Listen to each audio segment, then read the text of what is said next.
సుమారు నెల రోజుల నుంచి మనం ధ్యానిస్తున్నాం. ఇది 5వది, అంటే నెల దాటం 5వ వారానికి మనం వచ్చాం. ముఖ్యంగా 5 వారాల నుంచి మనం ధ్యానిస్తున్నది పరిశుద్ధాత్ముడిని గురించి. ఇది వేరు, బయట ఉన్న పరిశుద్ధాత్ముడు వేరు. బైబిల్లో కనబడుతున్న దేవుని యొక్క తత్వం వేరు, బయట నేర్పిస్తున్న దేవుని యొక్క తత్వాలు వేరు. అందుకే అందరిలాగే మనం వచ్చాం వెళ్ళామని కాకుండా, అందరి విశ్వాసాల మేము కూడా సండే వర్షిప్కి వెళ్ళి వస్తున్నామని కాకుండా, ఉన్న నలుగురమైనా కాస్త వాక్యంలో ఏముందో బెరయా సంఘం వలె అలా ఉన్నవో లేవో అనే సంగతులను బేరేజీ వేస్తూ మన భక్తిని సరి అయిన గాడిలో పెట్టుకోవడం శ్రేయస్కరం. ముఖ్యంగా నేను చెప్తున్నాను, ఈ యూట్యూబ్ సమాజంలో యూట్యూబ్ను ఫాలో అయ్యే కన్నా బైబిల్ని ఎక్కువ ఫాలో అవ్వండి, బాగుపడతారు. ఎందుకంటే ప్రతి తలక మాసినోడు, కనీసం బేసిక్స్ తెలియని వాళ్ళు కూడా యూట్యూబ్లోకి ఎక్కి వర్తమానాలు చెబుతున్నారు. దానివల్ల ఏమవుతుందంటే వాడు ఒక థియాలజీ బుక్ ఫాలో అవడు, ఒక ఆధార్ని ఫాలో అవడు, వాళ్ళకి బేసిక్స్ తెలియదు. ప్రతి ఒక్కరి దగ్గర మొబైల్ ఉంది, ప్రతి ఒక్కరి దగ్గర కెమెరా ఉంది, ప్రతి ఒక్కడికి 50-60 మెయిల్స్ ఉన్నాయి, ఈమెయిల్స్.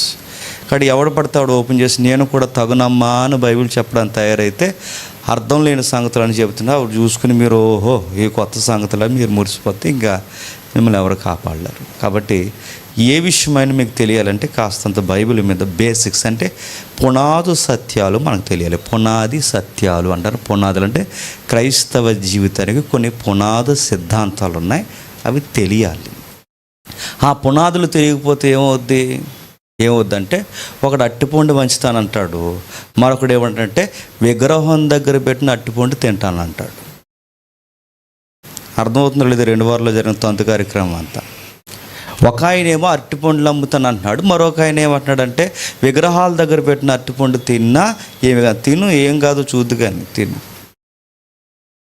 ఇది ఎలా ఉంటుందో తెలుసా? రాను రాను ఎందుకు ఇలాంటి జటిలమైన నాసిరకమైన ఇలాంటివి పేలమైన బోధలు ఎందుకు వస్తున్నాయంటే బేసిక్స్ తెలియకపోవడం వల్ల, మౌలికమైన సిద్ధాంతాలు. అందుకే పునాదులు బాగున్నాయనుకోండి, కన్స్ట్రక్షన్ బాగుంటుంది. అందుకే మన సంఘంలో చాలా చాలా నిగూఢమైన సత్యాలు మనం మాట్లాడుకుంటాం. అర్థమైన వారు ధన్యులు, అర్థం కాకుండా ఏదో కాళయాపనకు వచ్చి వెళ్ళిపోయిన వారు వాళ్ళ ఆత్మలకు వారి ఉత్తరవాదులు. అందుకే కనీసం నలుగురైన ఈ సిద్ధాంతాల్లో బలంగా ఉండగలిగితే నెక్స్ట్ జనరేషన్కి కాస్తంత సత్యాన్ని మనం అందించగలం మన లోకాటాలో. కాబట్టి ఆలోచిద్దాం. గతించిన వారం ఎంతమంది మరి విన్నారో నాకు తెలియదు, కానీ గతించిన వారం 4వ భాగంలో పరిశుద్ధాత్ముడు అంటే ఏంటి అన్నప్పుడు ఆయన గూర్చి కొన్ని విషయాలు మనం గంభీరంగా నేర్చుకున్నాం. ఏమి నేర్చుకున్నాం? జీవం లేని దగ్గర జీవాన్ని తెచ్చాడు. ఎక్కడ జీవం లేదు? ఈ విశ్వం యొక్క మూలాలలో, మౌలికమైన మూలాలలో జీవం లేదు. జీవం లేని ఈ విశ్వంలోనికి జీవం తెచ్చింది ఎవరు? పరిశుద్ధాత్మ. నెక్స్ట్, భూమి కలుగునగాక, వెలుగు కలుగునగాక, ఆకాశము కలుగునగాక, నక్షత్రములు కలుగునగాక. ఈ కలుగునగాక అని ఆదికాండంలో దేవుడు మాట్లాడుతున్నాడంటే శూన్యంలో తనలో తాను మాట్లాడుకోవట్లేదు ఆయన. అంటే మనం అప్పుడప్పుడు మన గోళ్ళ వైపు చూసి, నేల వైపు చూసి, గాల్లో చూసి మాట్లాడతాం, చూసారా? అలా మాట్లాడట్లేదు ఆయన. మాట్లాడుతున్నారంటే ఈ స్పేస్ స్టార్టింగ్లో ఎవరో ఉన్నారు.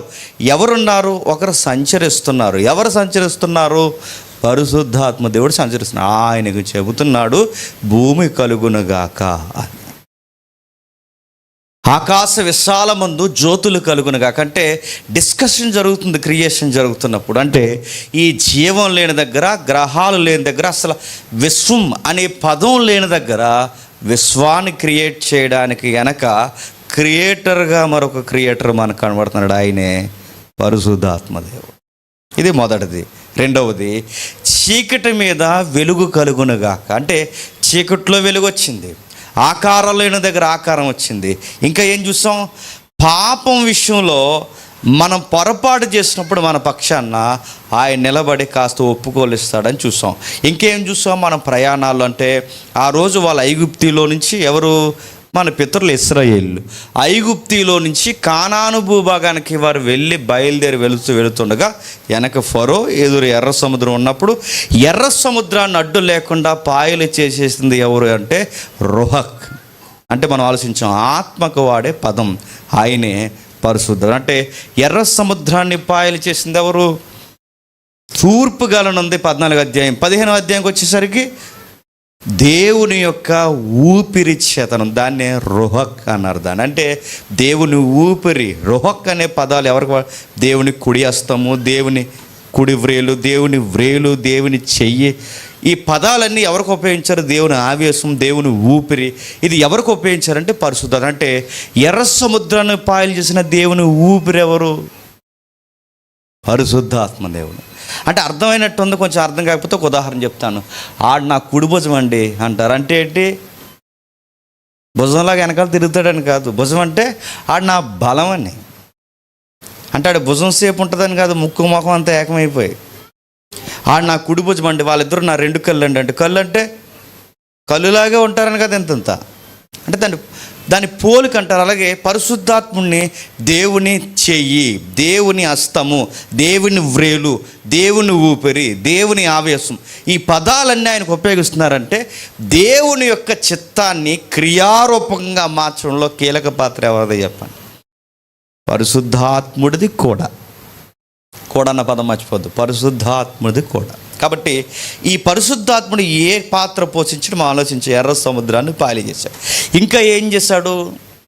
దేవాలయం కన్స్ట్రక్షన్ జరుగుతుందంటే సొలొమోను మందిరానికి నిర్మాణకర్తలు కావాలి. సొలొమోను మందిరాన్ని కట్టడానికి ఆర్కిటెక్చర్ డిజైనర్స్ ఎవరిని తీసుకుంటారు? మోయాబీలను తీసుకుంటారా? అమోనీలను తీసుకుంటారా? పెరిజీలను తీసుకుంటారా? వీళ్ళు ఎవరిని తీసుకోలేదు. మరి ఎవరిని తీసుకున్నారు? ఎవరిని తీసుకున్నారంటే ఉల్లిపాయలు దీన్ని ఇటుకలు చేసుకుని ఏ ఎడ్యుకేషన్ డిపార్ట్మెంట్లో ఏ నైపుణ్యత లేని ఇశ్రాయేలీల్లో చేతగానోల్ని నిపుణత కలిగిన నాయకులుగా మార్చింది ఎవరు? పరిశుద్ధాత్ముడు. ఇంకా చేతగానే 70 మందిని, చేతగానే నాయకులు. అంటే నాయకత్వం అంటే తెలియదు వాళ్ళకి. ఐగుప్తులు ఇటుకలు చేయడం, సాయంత్రం వచ్చి ఉల్లిపాయ కూర వేసుకుని భోజనం చేయడం తప్ప వాళ్ళకి ఏం తెలియదు. అలాంటి వాళ్ళని నాయకులుగా మార్చింది ఎవరు? పరిశుద్ధాత్ముడు. ఇక్కడ వరకు మనం చూసాం. ఇప్పుడు కొన్ని సంగతులు మనం చూడబోతున్నాం. ఇలా మనం చూస్తూ వస్తే ఇంచుమించు మనకి మోసే దగ్గర నుండి యెహోషువ కాలం వరకు మనం ఇంచుమించు చూసుకుంటూ వచ్చేసాం. యెహోషువ కాలం తర్వాత కాలం పడే కాలం ఏంటండి? చెప్పాలి, మీరు తిప్పుకోకుండా చెప్పాలి సమాధానం. చెప్పండి. యెహోషువ తర్వాత కనబడే కాలం ఎవరిది? మోసెస్ అయిపోయాడు, యెహోషువ అయిపోయాడు. మీరు మళ్ళీ మర్చిపోకండి, పరిశుద్ధాత్ముడిని ఆది కాండం నుంచి క్రమానుగతంగా మనం ఆలోచిస్తున్నాం. ఎక్కడి నుండి? ఆది కాండం నుండి ఇప్పుడు సంఖ్యాకాండాలు, యెహోషువ గ్రంథం దాటి ఇప్పుడు మనం ఎక్కడికి రాబోతున్నామంటే జడ్జెస్ టైంలోకి రాబోతున్నాం. ఏంటది? న్యాయాధిపతుల కాలానికి వస్తున్నాం. ఇప్పుడు ఈ న్యాయాధిపతుల కాలంలో కూడా పరిశుద్ధాత్ముడు చాలా కీలకమైన పాత్ర పోషించాడు. చాలా వచనాలు, చాలా సందర్భాలు ఉన్నాయి. ఇవన్నీ మనం బోధించుకుంటూ పోతే ఒక 5-6 సంవత్సరాలు పడుతుంది. కానీ అందుకే వద్దు, మనకి కావలసిన సందర్భాలు మాత్రమే చూసుకుంటూ ఒక ఏడాదిలో ముగించేద్దాం. ఏడాదా అనకండి, ఏడాది తక్కువ, ఏడాదిలో ముగిద్దాం. ఈ సిరీస్ నాకు తెలుసు ఒక ఏడాది ఉండొచ్చు, ఖచ్చితంగా ఉండొచ్చు. ఏడాదిలో ముగించే ప్రయత్నం చేద్దాం. వస్తున్నాం ఇప్పుడు న్యాయాధిపతుల కాలానికి వచ్చాం. ఏం జరుగుతుంది న్యాయాధిపతుల కాలం? ఇశ్రాయేలుకి వాగ్దాన భూభాగాన్ని దేవుడు ఇచ్చాడు. ఏమిచ్చాడు? మోసే చనిపోయాడు కదా, దగ్గరకు ఎదిగలారా మోసెస్ చూడు భూభాగాన్ని అనగానే చూశాడు. బాగుంది కదా, బాగుంది, నువ్వు వెళ్ళు అన్నాడు. ఏ ప్రభువా అని అడిగితే మోసే గారు కొంచెం మాట్లాడవయ్య అంటే బండను ఏం చేశాడు? కొట్టాడు. అలా ఎలా అంటే దాని మళ్ళీ థియలాజికల్ స్టడీ ఉందండి. ఆ బండ ఎవరికి గుర్తు? క్రీస్తు గుర్తు. ఆ నీళ్ళు ఇచ్చే బండ ఎవరు? క్రీస్తు. కాబట్టి క్రీస్తుని ఒక్కసారి సిలువేయాలి, మళ్ళీ సిలువేస్తానంటే అది వ్యతిరేకత అన్నదాని గుర్తుగా ఆత్మీయ అర్థాలు ఇస్తారు. అందుకు నువ్వేమయ్యావంటే నువ్వు కానాను భూభాగానికి వెళ్ళు.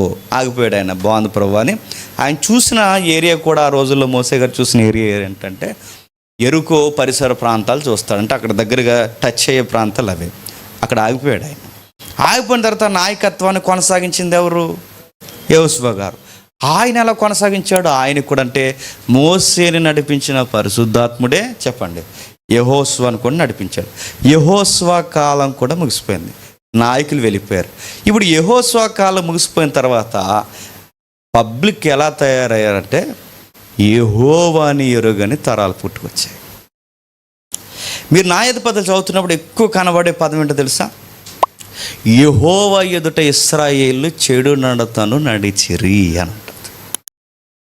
రిపీటెడ్గా వర్డ్ కనబడుతుంది. మీరు చూడండి, పదే పదే ఇశ్రాయేలీలు యెహోవా ఎదుట చెడు నడత కలిగి జీవించిరి, చెడు పనులు చేసిరి, చెడు కార్యములు చేసిరి. అంటే ఇశ్రాయేలు దేవుని ఎదుట ఎందుకు చెడు నడతలు నడిచారు? నాయకులు తగ్గారు. మోజెస్ ఉన్నంతకాలం ఎప్పటికప్పుడే రెఫరెన్స్ స్టార్ట్ అయ్యేది, ఫైట్ చేసేవాడు. యెహోషువ వెళ్ళాడు. ఇప్పుడు యెహోషువ వెళ్ళిన తర్వాత నాయకులు కావాలి. నాయకులు లేని ప్రజలైనా, కాపర్ లేని ప్రజలైనా ఎలా తిరుగుతారు చెప్పండి? కట్టు లేక తిరుగుతారని చెప్పింది బైబిల్. కట్టు అంటే ఇక అడ్డు అదుపు ఉండదు, అడిని అడిగేవాడు ఎవడుండడు. ఇక అడిగేవాడు ఎవడు లేకపోతే చెలరేగిపోతారు. ఇప్పుడు మీరు కూడా, నేను ఈ మాట అంటున్నాను, ఇబ్బంది పడకండి. ఇక్కడ పేరెంట్స్ లేరు, మీరు చదువుకోవడానికి వచ్చారు. ఇందులో చాలామంది తమ్ముళ్ళు పేరెంట్స్ మీకు దగ్గరగా లేరు, మీ ఊరు దగ్గరగా లేదు, మీ పెద్దల దగ్గరగా లేరు. ఇప్పుడు మీరు కాస్తంత భయము భక్తి కలిగి ఉన్నారంటే దేన్ని బట్టి ఉన్నారు చెప్పండి? కాస్త ఈ సంఘానికి వచ్చిపోతున్నారు కాబట్టి ఉన్నారు. లేకపోతే చెప్పిందే చెప్పరా, పాసిబుల్ దానయ్య అని చెప్పండి. ఈ గాలోలు చేసిన పనులన్నీ మీరు చేసుకుంటూ తిరగరా చెప్పండి. ఖచ్చితంగా, ఎందుకంటే అది ట్రెండ్, అది ఖచ్చితంగా ఫాలో అవుతారు. సండే వస్తే చక్కగా సినిమాకి పోతారు, మండే నుంచి సాటర్డే వరకు చదువుకుంటారు, మళ్ళీ సండే పోతారు.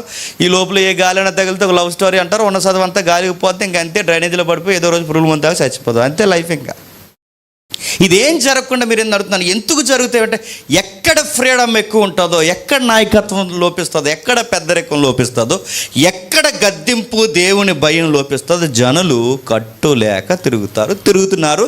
న్యాయాధిపతుల కాలం వచ్చేసరికి, ఎందుకంటే యెహోషువ వెళ్ళిపోయాడు. ఇశ్రాయేలుకు ఉండే దరిద్రమే అది. దేవుడు కంట్రోల్లో పెట్టాలి, ఎందుకంటే ఆయన తండ్రి కదా. తండ్రి అనగానే మళ్ళీ ఈ తండ్రి వేరు, ఇంకా చాలా తండ్రులు ఉన్నాను కానీ, ఎందుకంటే గాలిలు కొన్ని మాట్లాడుతున్నారు, వాళ్ళ తండ్రి వేరు మన అలా ఉండదు, అందరికీ ఒకటే తండ్రి. ఇప్పుడు భూమి మీద మీ తండ్రి వేరు, నా తండ్రి వేరు అవ్వచ్చు, కానీ గుర్తుపెట్టుకోండి, విశ్వాన్ని కలిగించిన ఈ మానవులందరికీ ఒక తండ్రి ఉంటాడు, ఇద్దరు ముగ్గురు ఉంటారా? అందుకు 4 భూములు ఉన్నాయా? బేసిక్స్ తెలియకపోతే ఇలాంటి మాటలు వస్తాయి, గుర్తుపెట్టుకోండి. సరే, వదిలేయండి. ఒక్కడే తండ్రి ఉన్నాడు. ఈ తండ్రి ఈ పిల్లలు విగ్రహాల వైపుకి, అన్య ఆచారాల వైపు తిరిగినప్పుడు ఏం చేశాడంటే వ్యాధుల చేత మొత్తాడు. మీకు న్యాయాధిపతులు ఈ పేజీలు మీకు కనబడతాయి. వ్యాధుల చేత మొత్తాడు, కరువు చేత మొత్తాడు, పొరుగు రాజులను, అన్య రాజులను తీసుకొచ్చి దిబిడు కొట్టాడు. వాళ్ళు సరిగ్గా ఎప్పుడైతే వాళ్ళకి దెబ్బలు తగిలాయో మళ్ళీ వీళ్ళు ఏం చేసేవారు? దేవ, తప్పు అయిపోయింది ప్రభువా, తండ్రి తప్పు అయిపోయింది తండ్రి, మమ్మల్ని క్షమించు, మరలా మమ్మల్ని మార్చని అడిగేవారు. మళ్ళీ ఏదో ఒక నాయకుడిని ఇచ్చేవాడు. మళ్ళీ వీళ్ళు ఏం చేశారంటే మళ్ళీ తప్పు చేశారు. అంటే వీళ్ళకి పనిష్మెంట్ వచ్చేసరికి, అంటే వీళ్ళకి శిక్ష వచ్చేసరికి తప్పు అయిందని అడుగుతున్నారు తప్ప, మాకు ఆత్మీయ లోపం ఉంది అని మాత్రం చెప్పండి ఒప్పుకోలేదు. అది ఇశ్రాయేలు పొరపాటు. సరే, పదే వీళ్ళు ఏం చేస్తారంటే ఇలా ఉంటారో అలా తిరుగుతారు, ఇలా ఉంటారో అలా తిరుగుతారు, ఇలా ఉంటారో అలా తిరుగుతారు. వీళ్ళు సరిగ్గా లేనప్పుడు వీళ్ళని గైడ్ చేయడానికి వ్యాధులు పంపించాడు, ఇంకా బాధలు పంపించాడు, అన్యులు పంపించాడు, కరువు పంపించాడు. ఎన్ని పంపించినా పనిష్మెంటే కాదు, ఆ తప్పేంటో చెప్పి ఒక నాయకుడు కావాలి. అందుకు ఒక నాయకుడిని కూడా పంపించాడు. ఇప్పటి నుంచి జడ్జెస్ టైం స్టార్ట్ అవుద్ది. ఏం స్టార్ట్ అవుతుంది చూడండి ఒకసారి. న్యాయాధిపతుల గ్రంథం 3వ అధ్యాయం. న్యాయాధిపతుల గ్రంథం 3వ అధ్యాయం. చాలా జాగ్రత్తగా వినాలి, చాలా జాగ్రత్తగా రాసుకోవాలి. ఒక మంచి విషయాన్ని మనం నేర్చుకుంటూ తర్వాత తరాలకి ఎంతో కొంత మనం అందించాలి. చూద్దాం. న్యాయాధిపతుల గ్రంథం 3వ అధ్యాయం మొదటి 4 వచనాలు చూద్దాం. ఇశ్రాయేలీలకును కానానీయులకును జరిగిన యుద్ధములన్నిటినీ చూడని వారినందరినీ శోధించి, ఇశ్రాయేలు తరము వారికి, అనగా పూర్వమా యుద్ధములను ఏమాత్రము చూడని వారికి యుద్ధము చేయ నేర్పించినట్లు యెహోవా వండనిచ్చిన జనములు ఇవే: ఫిలిష్తీయుల 5 సర్దాల జనులను, కనానీలందరూ, సిదోనీయులను, బైరహేలేము మొదలుకొని ఆమాతునకు పో మార్గము వరకు లెబనోను కొండలో నివసించు హివ్వీలను యెహోవా మోసే ద్వారా తమ తండ్రులకిచ్చిన ఆజ్ఞలను వారు అనుసరింతురో లేదో తెలుసుకున్నట్లు ఇశ్రాయేలీలను పరిశోధించుటకే ఆ జనాల్ని ఉండనిచ్చాడు. కాస్త బైబిల్ చరిత్ర తెలుసు కదా మీకు, తెలుసనే నేను నమ్ముతున్నాను. తెలియదంటే మళ్ళీ హిస్టరీలోకి పోతాం. తెలుసు కదా, తెలుసు. ఓకే, బైబిల్ చరిత్రలో మీరు గమనించండి, అంతకుముందు 430 సంవత్సరాలు ఎక్కడున్నారండి? ఐగుప్తులో ఉన్నారు. ఇప్పుడు ఐగుప్తు నుంచి కొత్త దేశం వచ్చారు. ఈ ఐగుప్తు నుంచి కొత్త భూభాగానికి 430 సంవత్సరాల తర్వాత వీళ్ళు వచ్చిన తర్వాత సరిగ్గా వాగ్దాన భూభాగాన్ని ఇస్తానని ఎవరి దగ్గర నుంచి చెప్పడం స్టార్ట్ చేశాడు? ఇంకా పెద్ద ఆయన చెప్పండి. అబ్రహాం దగ్గర నుంచి చెప్పడం స్టార్ట్ చేశాడు. అంటే మీ పిల్లలకి ఒక వాగ్దాన భూభాగం ఇస్తాను, తమ దేశంగానే అన్యుల ఎదుట నీ సంతానం సుమారు 400 సంవత్సరాలు బానిసలుగా ఉంటారు. 400కు ఇంకో 30 ఎక్కువైంది. ఆ 30 ఎందుకు ఎక్కువైందో తర్వాత విషయం. ఈ 430 సంవత్సరాలు నీ పిల్లలు బానిసలుగా ఉన్నారు. అంటే అబ్రహాం దగ్గర నుంచి వాగ్దాన భూభాగాన్ని ఇస్తాన్నాడు. ఇస్తానన్నవాడు మొత్తం ఖాళీ చేసేవాళ్ళుగా. అన్ని జాతులు ఎవరైతే ఉన్నారో, భయంకరమైన అన్య జాతీయులు ఎవరైతే ఉన్నారో అందరిని ఖాళీ చేయాలిగా. అందరినీ ఖాళీ చేయలేదట, కొందరిని వండించాడంట. ఎందుకంట ఏదో ఒక ముళ్ళు లేకపోతే మనం ఎలా అంటోళ్ళమంట చెప్పండి, మాట వినమంట. గుర్తుపెట్టుకోండి, ఆ మాటలు అర్థమవుతున్నాయా? మనకి ఏదో ఒక ఇబ్బంది లేకపోతే ఏదో ఒక గుచ్చేది ఉండాలి మనకి. ఆ గుచ్చేది లేకపోతే మనకి తిరమరం ఉండదు అన్నమాట. మనం చేసే పనులు మనం ఎంత పెట్టలేకపోతామంటే మన ఆత్మీయ జీవితం పాడవద్దు. అందుకే దేవుడు కొన్నిసార్లు కొన్ని ముళ్ళను అలాగే వండేస్తారు. వీళ్ళు ఇశ్రాయేలుకు ముళ్ళులాగా ఉన్నారు, వాళ్ళని తీసేయలేదు. కొంతమందిని వండిచ్చాడు, కొంతమందిని కొన్ని జాతులను ఎందుకు వండించే ప్రభు అంటే వీళ్ళకి తెలియాలి. ఎందుకంటే వీళ్ళని చూసినప్పుడల్లా వీళ్ళ పిల్లలకి వీళ్ళు ఏం చెప్పాలంటే, అరే ఇలాంటి మూర్ఖ తరాలతో మన పితరులు కొంచెం ఫైట్ చేసి భూభాగాన్ని తెచ్చారా, అందుకు మనకు భూభాగం దేవుని దయ వలన మనకు వచ్చిందిరని తరాలకి కథలుగా చెప్పాలి. అసలు ఏ ఫైటింగ్ లేకపోతే వీళ్ళు ఎలా తయారవుతారో చెప్పండి. ట్యాంకులు పెంచేసి తిరుగుతారు, అంతే కదండి. ఏ పని పాట లేనోడు తినేసి రోజు నిద్ర లెగిస్తే ఎలా ఉంటాడండి? ఆడ ఆకారం ఎలా ఉంటుందండి? వాష్ అవుట్ అవుద్ది. ఏమవుద్ది? చాలా వికారంగా ఉంటాడంటే కొన్ని విషయాలంటే వీళ్ళ సుఖం ఎరిగితే ఏమవుతారంటే, మత్తులైతే ఏమవుతారంటే భక్తిహీనత వస్తుంది. అందుకే కొన్ని తెగలు ఉండిచ్చారు. వీళ్ళకి యుద్ధాలంటే ఏంటో తెలియాలి, వీళ్ళ తరాలు ఎలా ఫైట్ చేశారో తెలియాలి. అసలు ఐగుప్తు నుంచి నేను ఎలా తీసుకొచ్చానో వీళ్ళకి యుద్ధాలు గురించి తరతరాలు కొన్ని తరాలు వీళ్ళు మాట్లాడుకోవాలని కావాలని కొన్ని ముళ్ళు అలా ఉంచాడట. అయితే ఈ ముళ్ళు ఏం చేసాయంటే ఇశ్రాయేలుని గుచ్చుతున్నాయి కాదు, దేవుడు గుచ్చేలాగా చేశాడు. ఎందుకు? వీళ్ళని పరిశోధించాలనుకున్నాడట. మాటలు అర్థమవుతున్నాయా? వీళ్ళని పరిశోధించాలనుకున్నా. అప్పుడు ఈ టైంలో వీళ్ళు ఏం చేయాలి? మాకు పెద్ద కత్తులు ఉన్నాయిరా, మాకు డాళ్ళు ఉన్నాయి, మేము యుద్ధం నేర్చుకున్నాం, రెండో తేల్చుకుందని ఇలా డైలాగులు చెప్పాల్సింది. వీళ్ళు ఏం చేయాలంటే, దేవా నువ్వు ఇచ్చిన వాగ్దాన భూభాగం చేతగాని మమ్మల్ని ఈరోజు వాగ్దాన భూభాగానికి పాత్రలుగా మార్చాం, మళ్ళీ వీళ్ళు మమ్మల్ని ఇబ్బంది పెడుతున్నారు, మేము ఏం చేయాలి ప్రభు అని ప్రార్థన, భయభక్తులు, విజ్ఞాపనలు నేర్చుకుంటారని దేవుడు వీళ్ళకి యుద్ధాలు ఇవ్వడం స్టార్ట్. అందుకే వీళ్ళు నలిపినప్పుడల్లా నయోధిపతులు ఇశ్రాయేలు ఏం చేస్తారో తెలుసా? ప్రార్థన చేస్తుంటారు. వీళ్ళకి ఏదో ఒకటి బాగా గుచ్చుకున్నప్పుడు ఏం చేస్తారో చెప్పండి? ప్రార్థన చేస్తారు. మనం కూడా ఎక్కువ టైం ప్రార్థన ఎప్పుడు చేస్తాం చెప్పండి? ఏదో గుచ్చిపోవాలి నీకు ఎప్పుడు నిద్ర వచ్చేస్తుంది చెప్పు? ప్రార్థన చేస్తున్నప్పుడు ఎప్పుడు నిద్ర వచ్చేస్తుంది నీకు? అన్నీ సుఖంగా ఉండి చక్కగా అన్నీ సాగి 5 ఏళ్ళు నోట్లోకి వెళ్తే నీకు ప్రార్థన ఎక్కువ చేయలేవు. ఎందుకు? నిద్ర వచ్చేస్తుంటుంది నీకు, తెగ నిద్ర వచ్చేస్తుంది. ఎందుకంటే మరి ఆ సుఖంగా ఉన్నావుగా. అదే బాధ ఉందనుకోండి ఏం చేస్తాను చెప్పండి? ప్రార్థన, గంట ప్రార్థన, 2 నిమిషాలు లేపేసేమని ప్రార్థన గంట చేస్తాను. అంటే భక్తి పెరుగుద్ది. వీళ్ళకి అలా భక్తి పెరిగింది. అంటే భక్తి అనకూడదు, వీళ్ళకి కాస్త ప్రార్థన సమయం పెరిగింది. దేవుడు ఆ టైంలో నిర్ణయించాడు. ఎవరిని? 7వ వచనం చూడండి. అట్లు ఇశ్రాయేలు యెహోవా సన్నిధిని దోషులై తమ దేవుడైన యెహోవాని మరచి బయలుదేవతలను, దేవతా స్తంభాలను పూజించిరి. బాగా వినాలి. మనుషులు పూర్తిగా చెడిపోయారనడానికి గుర్తు ఏంటో తెలుసా? అన్య దేవుళ్ళ వైపుకు తిరుగుతారు. ఇదే గుర్తుపెట్టుకోండి.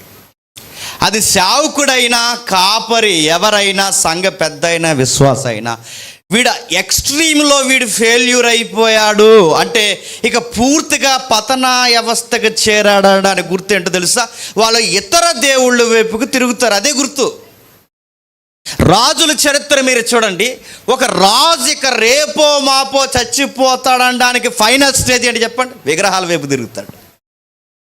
ఒక నాయకుడికి కొన్ని రోజుల్లో చనిపోతాడనడానికి గుర్తేంటి చెప్పండి? ఇతర దేవుళ్ళ వైపుకు తిరుగుతారంటే ఇతర దేవుళ్ళని యెహోవాతో సమానంగా, ఇతర దేవుళ్ళని యెహోవాకు సమానంగా ఎవరైతే పలకడము ఆరాధించడము వారి వైపుకు తిరగడం ఎవడైతే ప్రారంభిస్తారో వారు త్వరలోనే అంతమైపోయినట్టు రాజుల చరిత్ర మనం చూస్తాం. అంటే డౌన్ ఫాల్ స్టార్ట్ అయింది పూర్తిగా. వీళ్ళు కూడా అంతే. అంటే ఇశ్రాయేల్ దేశం పాడైంది పూర్తిగా అనడానికి దేవుడు ఏది కొలతగా పెడుతున్నాడు చెప్పండి? వాళ్ళ కొలత ఏంటి తెలుసా? యెహోవాను విసర్జించి దేవుడైన యెహోవాని మరచి. అంత మర్చిపోయేంత మీకు ఎందుకు వచ్చిందంటే సుఖపడిపోయారు కనుక దేవుడిని మర్చిపోయారు. మాటలు అర్థమవుతున్నాయా? సుఖపడిపోయారు కనుక, సుఖమెరిగారు కనుక ఇతర దేవుళ్ళతో తిరిగారు. నేను మళ్ళీ చెప్తున్నాను, రాజుల చరిత్ర అయినా, న్యాయాధిపతి చరిత్ర అయినా, చరిత్రలో సంఘ చరిత్రలో అయినా ఎవరైనా దేవుణ్ణి విడిచి ఇతర దేవుళ్ళు దేవతల వైపుకి తిరిగితే పతనం అయిపోతుంది. ఇక లాస్ట్ స్టేజ్ అన్నమాట. సౌలు చరిత్ర మీరు చదవండి ఇంటికి వెళ్ళిన తర్వాత. సౌలు ఎప్పుడు చచ్చిపోయాడు చెప్పండి? కర్ణపిశాచి తంత్రములు ఎరిగిన స్త్రీని సంపాదించాడు లేదా సంప్రదించాడు. నెక్స్ట్ దేవుని యొద్ద విచారణ చేయాల్సిన ఇతర దేవుళ్ళ దగ్గర విచారణ చేయడం మొదలెడు. పతనం అయిపోయాడు అంతే. నేను ఎందుకు ఈ సందర్భం చెప్తున్నానంటే అందరు దేవుళ్ళతో ఎవరిని కలుపుతున్నారండి? యేసుక్రీస్తు వారిని కలుపుతున్నారు. అందుకు నేను చెప్తున్నాను, అందరు దేవుళ్ళో దేవుడు కాదని నేను మళ్ళీ చెప్తున్నాను. అందరు దేవుళ్ళ కాదు, ఆయనే దేవుడు. గుర్తుపెట్టు. నేనే అన్నాడు అంత, నేనే దేవుడు ఆయన. మరి వాళ్ళు ఉన్నారుగా అంటే అనబడ్డారు. వాళ్ళు ఉన్నవేంటో, ఆ ఆకారాలు ఉన్న వెనకాలన్నవేంటో, ఆ పుక్కిట పురాణాలన్నీ ఏంటో మన చరిత్రలో గతంలో విన్నాం. సుమారు 7 సిరీస్ 9 సిరీస్ మనం విన్నాం. దృశ్యలోకము అదృశ్యలోకం అన్న శీర్షికలో విన్నాం. అసలు ఒక్కొక్క దేశానికి, ఒక్కొక్క రాష్ట్రానికి, ఒక్కొక్క పల్లికి, ఒక్కొక్క మండలానికి, ఒక్కొక్క జిల్లాకి ఒక్కొక్క దేవుడు అనే ఒక మూలం ఎంత హైలైట్ అవుద్ది, దాని వెనకాల ఏముంటుంది అన్నది ఆ చరిత్ర తరగతుల్లో మనం చూసాం. కాబట్టి ఈ దేవుడికి ఈక్వల్ క్యాడర్ ఇవ్వడానికి వీల్లేదు. ఏదన్నా ఒప్పుకుంటాడు కానీ, గుర్తుపెట్టుకోండి, ఏదన్నా ఒప్పుకుంటాడు కానీ, కాస్త ఏదన్నా అవకాశం ఇస్తాడేమో కానీ విగ్రహాల జోలికి, ఇతర దేవతల జోలికి పోతే అస్సలు సహించడండి. ఎందుకంటే 10 ఆజ్ఞల్లోనే మొదటి ఆజ్ఞ ఏంటండి? నేను తప్ప వేరొక దేవుడు ఉండకూడదు. ఏదన్నా ఆలస్యం అవుద్దేమో కానీ ఇతర దేవుళ్ళ దగ్గర కానీ, ఇతర దేవతల దగ్గర కానీ, ఇతర దేవుళ్ళ యొక్క ఆరాధన జోలికి పోతే ఎగేసుకుని వస్తాడు ఆయన. మళ్ళీ చెప్తున్నాను, ఎగేసుకుని. చాలా పౌరుషం కలిగిన వాడు. తన మహిమను ఎవరికి ఇవ్వడు.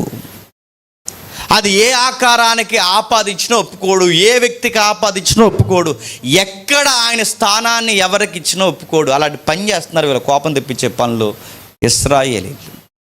మర్చిపోయారట పూర్తిగా విగ్రహాలకి, దేవతా స్తంభాలను పూజిస్తున్నారట. దేవతా స్తంభాలు అంటే బయలు స్తంభాలు పూజిస్తున్నారు. బయలు అంటే ఆ రోజుల్లో ప్రభు. బయలు అంటే ఏంటండి? ప్రభు. అంటే ఈ ప్రభుతో చెప్పండి, ఆ ప్రభు వేక్వలను పూజిస్తున్నారట. నా మాటలు అర్థమవుతున్నా? ఈ ప్రభుతో ఆ ప్రభు. ఏ ప్రభు? బయలు కూడా ప్రభు. అంటే యెహోవాయు ప్రభువే. చెప్పండి, బయలు కూడా ప్రభు అన్నాడు. దేవుడు ఏమన్నాడు? చాలా జ్ఞానం వచ్చిందిరా నీకు అన్నాడా? డొక్కలు ఎండగడేసాడు వాళ్ళకి. గుర్తుపెట్టుకోండి, ప్రభు ఒక్కడే, ఆత్మ ఒక్కడే, దేవుడు ఒక్కడే. ఈ ఒక్కడైన ప్రభువుకి మరొక ప్రభు అనే ఆ విశ్వాసం నీలో నుంచి రాకూడదు. ఇజ్రాయేల్ గుర్తుపెట్టుకో. ఇజ్రాయేల్ చెప్పాడు, వాళ్ళకి అర్థం అవ్వలేదు, పూజించారు. అందుని గూర్చి యెహోవా కోపం ఇశ్రాయేలు మీద మండగా గుర్తుపెట్టుకో. చాలా కోపం తెప్పించే పనులు మండగా ఆయన అరాహీము యొక్క రాజైన కుసా నిస్రాతిహీము చేతులకు దాసులగుటకై వారిని అమ్మి వేసిన. ఏం చేశాడండి? అమ్మేస్తాడు ఆయన. కాదని తిరిగితే గుర్తుపెట్టుకోండి, వదిలేస్తాడు ఆయన వదిలేస్తే కొట్టక్కరొద్దు, తిట్టక్కరొద్దండి. వేరొకరు వచ్చి మన జీవితాల మీద అజమాయిషీ చేయడం స్టార్ట్ చేస్తారు. అదే గుర్తు. ఇక దేవుడు మనల్ని వదిలేశాడు అనడానికి గుర్తు తెలుసా? వేరొకరు వచ్చి, అంటే దేవుడిని ఎరగని వారు, అన్యులు వచ్చి నిన్ను గైడ్ చేయడం మొదలెడతారు. వదిలేశారు ఇశ్రాయేలుని, దేవుడు వదిలేశాడు, కొట్టడం స్టార్ట్ చేశాడు. ఇశ్రాయేలు 8 సంవత్సరాలు ఆ రాజు కింద దాసులు గుండ్రి. ఇశ్రాయేలులో యెహోవాకి మొరపెట్టగా కాలేబు తమ్ముడైన కనాజు యొక్క కుమారుడగు ఒత్నీయేలుని రక్షకునిగా ఇశ్రాయేలు కొరకు నియమించి వారిని రక్షించను. యెహోవా ఆత్మ అతని మీదికి వచ్చెను గనక అతడు ఇశ్రాయేలీలకు న్యాయాధిపతి అయి యుద్ధమునకు బయలుదేరగా యెహోవా, ఆగదాం, ఆ పేర్లు కూడా మనకి ఎందుకులేండి, ఆగదాం. ఆ జరుగుతున్న విషయం చూడండి. ఒక రాజుకి అప్పగించేశాడంటే వీళ్ళు అన్య దేవతల వైపుకు తిరిగితే దేవుడు ఏం చేశాడు? అన్య రాజులకు అప్పగించేశాడు. అరే, మీకు వాళ్ళే నచ్చారు కనుక, ఆచారాలు నచ్చాయి కనుక, అవే మీకు బాగా నచ్చాయి కనుక పండరా, మీరు నా దగ్గర ఎందుకు పోండి. అసలు ఐగుప్తిలో మీరు కలిసిపోకూడదనే ప్రత్యేక దేశాన్ని ఇచ్చాను, ఐగుప్తి లాంటి ఆచారాలు ఉండకూడదనే కొత్త రాజ్యాంగం ఇచ్చాను. అసలు మీకు ప్రత్యేకమైన రాజ్యాంగము, ఆజ్ఞలు, నాయకులు మీకు ఇస్తే మళ్ళీ మీరు పొరుగులు చేసిన పనులే చేస్తున్నారు. ఇంకేం చేస్తాను, పొండి వాళ్ళ దగ్గరికి. సంఘమైన ఇశ్రాయేలు సంఘమైన, అంటే క్రొత్త నిబంధన సంఘమైన ఇశ్రాయేలు సంఘమైన ఈ లోకానికి ప్రత్యేకంగా ఉండాలి. గుర్తుపెట్టుకోండి. చాలామంది ఈ మధ్య పొరపాటు ఏమనుకుంటున్నారంటే, మరి ఇండియాలో బతుకుతున్నా కూడా కొన్ని కల్చర్లు పాటించాలంటే నాగరికత వేరు, విగ్రహాచారాలు వేరు. ఈ క్లారిటీ తెలియాలి రయ్యా. నా మాటలు అర్థమవుతున్నా లేదో? నాగరికత వేరు, విగ్రహాచారాలు వేరు. నాగరికతలో కూడా విగ్రహాచారం లింక్ అయి ఉంటే ఆ నాగరికతను కూడా మనం ఏం చేయకూడదు చెప్పండి? పాటించకూడదు. అంటే ఎలాంటివి అంటే చాలా ఉన్నాయి కొన్ని విషయాలు, సున్నితమైన విషయాలు, వాటి జోలికి పోకూడదు. ఎందుకంటే విగ్రహాచారాలు, నమ్మకాల జోలికి వెళ్ళిపోతే నువ్వు ఊరుకోండి. మళ్ళీ చెప్తున్నాను, దయచేసి వీటిని ఫాలో అవడానికి ప్రయత్నం చేయకండి. ఈ దేవుళ్ళ జోలికి, ఆరాధన జోలికి, ఆ బలిపీఠాల మీద పెట్టిన ప్రసాదాల జోలికి పోవద్దు. నేను మళ్ళీ చెప్తాను. వీళ్ళు చేసిన పొరపాటు అదే.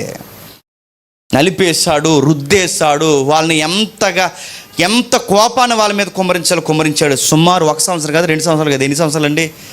8 సంవత్సరాలు వాళ్ళని రుద్దేశాడు. వాళ్ళు 8 సంవత్సరాలు మాటలండి, 8 సంవత్సరాలు వాళ్ళు రుద్దా అంటే ఒక దశాబ్దపు కాలం దగ్గరగా వాళ్ళు నలిపేశాడు. అప్పుడు ఏడ్చాడు, దేవా అర్థమైంది, మాకు ఎందుకు ఈ పనిష్మెంట్లు వస్తున్నాయి, మాకు అర్థమైంది. మేము ఇతర దేవుళ్ళ వైపుకి తిరిగాం, ఆ ఇతర దేవుళ్ళను కూడా ప్రభువులు అంటున్నాం. ప్రభువులు అంటే బయలు అంటే ఏంటండి? ప్రభు అంటే నువ్వే మాకు ప్రభువు, కానీ మా నోట అంటే ఏమొస్తుందంటే ఆ బయలు కూడా ప్రభువే అన్నాం మేము.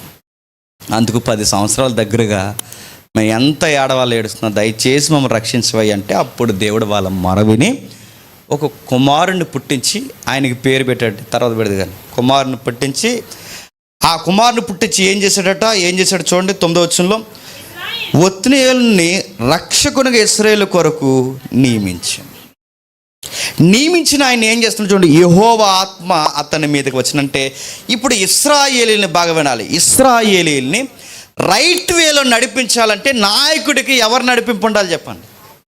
పరిశుద్ధాత్ముడు. అంటే పరిశుద్ధాత్ముడు నడిపింపు లేని దగ్గర ప్రజలు ఎటువైపుకి తిరుగుతారు చెప్పండి? చెప్పాలి. ఇక్కడ నేను డైరెక్ట్గా అడుగుతున్నా, డైరెక్ట్ చెప్పండి. ఎక్కడ పరిశుద్ధాత్ముడు ఉండడో, ఎక్కడ ఆత్మ కార్యాలు జరగవో ఆ సంఘాలు, నాయకులు, విశ్వాసులు, ఆ కుటుంబాలు, ఆ భక్తి జీవితాలు ఎటువైపు తిరుగుతాయి తెలుసా? అందరి దేవుళ్ళలో ఈ దేవుడు కూడా ఒక దేవుడు అన్న లూజు మాటలు, పేల మాటలు, నాసిరకం మాటలు నోటంట వస్తాయి. ఎందుకంటే ఆత్మ లేనప్పుడు మనం దేవుణ్ణి ప్రభు అని ఒప్పుకోలే. ఇదే గుర్తు. వీళ్ళకి పరిశుద్ధాత్మ లేడు, ఇది తప్పు, ఇది ఒప్పు, ఇలా వెళ్ళకూడదు, ఇలా చేయకూడదు, దేవునికి ప్రతిగా మరొక దేవునికి స్థానం ఇవ్వకూడదు అని అర్థం కాకపోతే ఏమవుద్దంటే ఇదిగో ఈ భయంకరమైన చర్యలు చేస్తారు. ఇది ఇలా అర్థం కావట్లేదంటే కారణం ఏంటంటే వాళ్ళ ఆత్మ కూడా ఏమైంది చెప్పండి? వదిలేశాడు. దేవుడు వదిలేశాడు. ఆత్మ కార్యాలు జరగట్లేదు, నాయకులు లేరు, పూర్తిగా పరిస్థితులు తారుమారైపోయే దేవుడికి దూరం అయిపోయారు. మరలా నేను చెప్తున్నాను, ఎక్కడ పరిశుద్ధాత్ముడు ఉంటాడో అక్కడ విగ్రహాచారాలు, అన్యాచారాలు తక్కువ ఉంటాయి. ఎక్కడ పరిశుద్ధాత్ముడు ఉండడో గుర్తుపెట్టుకోండి, అక్కడ ఏమవుతుంది చెప్పనా? పెళ్ళికి ముహూర్తమే, చావుకి ముహూర్తమే, ప్రతిదానికి ముహూర్తమే. ప్రతి పనికిమాల పనికి దేవుడిని సంప్రదిస్తావు, బయట సంప్రదిస్తావు, ప్రతి దరిద్రపు పని దేవుడికి వ్యతిరేకంగా చేస్తావు. ఈ దేవుడికి ఇచ్చే స్థానాన్ని పర్లేదులే అని చాలా వాటికి ఇస్తావు. ఇది ఆత్మ లేని కార్యాలంటే. రెండవది, ఇంకా ఏం జరుగుతుంది? పరిశుద్ధాత్ముడు ఎప్పుడైతే అనుగ్రహించే వాళ్ళు గైడ్ చేశారో ఇక్కడ వరకు బాగానే ఉంది. 2వ అధ్యాయం ముందుకెళ్ళి చదివితే ఏం జరుగుతుందో చూడండి ఒకసారి. 2వ అధ్యాయం 10వ వచనం చూడండి, మళ్ళీ చదువుదాం. 2వ అధ్యాయం 10వ వచనం. తమ పితరుల యొద్దకు చేర్చబడిరి,